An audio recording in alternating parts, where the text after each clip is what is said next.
শুভ সকাল। আজকের দিনটাও শুরু হোক শ্রী শ্রী ঠাকুর রামকৃষ্ণের কথামৃত দিয়ে। আজকে একটা ঠাকুর শ্রী রামকৃষ্ণের কথামৃত থেকে খুব মজার গল্প বলবো।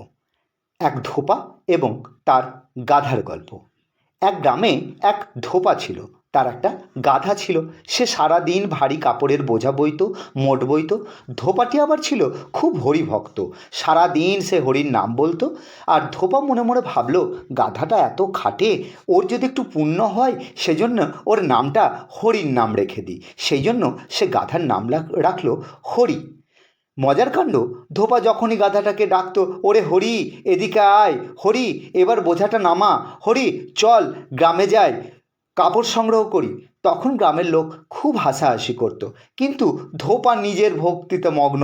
একদিন সেই গাধার বয়স হলো, গাধাটি মরণাপন্ন হলো এবং গাধাটি মরেও গেল। যখন গাধা মরে যাচ্ছে, ধোপা তো হাউ মাউ করে কাঁদছে আর পাড়া শুদ্ধ লোককে ডেকে বলছে, ওগো দেখে যাও গো, আমার হরি চলে গেল গো, আমার ঘরের হরি বৈকুণ্ঠে চলে গেল, ওগো দেখে যাও গো। লোকেরা ভাবল ধোপা বোধহয় পাগল হয়ে গেছে। কিন্তু শ্রীরামকৃষ্ণ এই গল্পটা বলে হাসতে হাসতে একটা দারুণ কথা বলেছিলেন। ঠাকুর বললেন, ধোপা তো সরল মনে গাধার নাম রেখেছিল হরি। সে গাধাকে ডাকার আছিলায় অন্ততপক্ষে সারা দিনে 100 বার হরির নাম নিত। গাধাটা গাধাই রয়ে গেল, কিন্তু ধোপা উদ্ধার হয়ে গেল।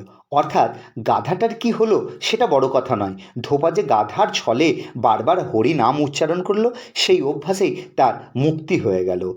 এই মজার গল্পের মাধ্যমে রামকৃষ্ণতে বুঝিয়েছিলেন, যেভাবেই হোক, হেসে হোক, খেলে হোক, জেনে হোক, না জেনে হোক, ঠাকুরের নাম করাটাই জরুরি।